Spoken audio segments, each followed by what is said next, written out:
Ресторан на месте, где погибли сотни людей. В Киеве на аллее Небесной Сотни заработало кафе, вид с веранды которого на кресты, цветы, венки и фотографии тех, кто отдал жизнь за Украину. Уютный и светлый. Так рекламирует себя этот ресторан итальянской кухни. Самое главное, отмечают здесь, удобство и уют для всей семьи. Их должен создавать и панорамный вид из окна. Так, выбирая мясо на гриле, можно разглядывать сгоревший дом профсоюзов. А на фоне венков и фотографий погибших во время революции достоинства съесть котлету по-милански. Увеселительное заведение на аллее Героев Небесной Сотни возмутило некоторых киевлян.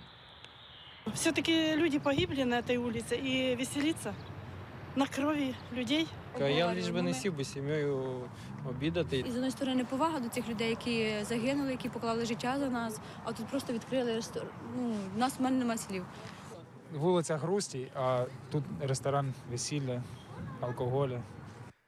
Время лечит, и ничего страшного в кафе по соседству с аллеей памяти нет, считает другая часть опрошенных.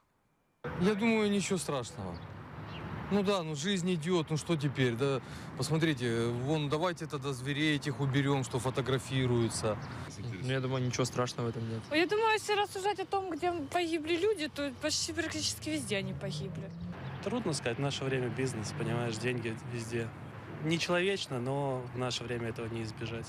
Узнать в киевской мэрии, есть ли у ресторана все разрешения и кто их согласовал, пока не удалось. Телефон руководителя департамента по благоустройству второй день не отвечает. В ресторане не согласились показать документы. Нет, я не буду никому ничего показывать.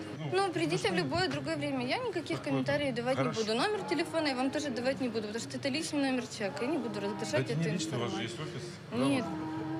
Ну как нет? Роман, все. Ну, это бессмысленный разговор.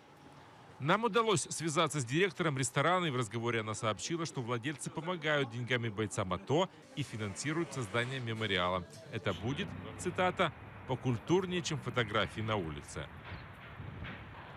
А пока ресторан готовится к сезону, сейчас здесь строят летнюю площадку.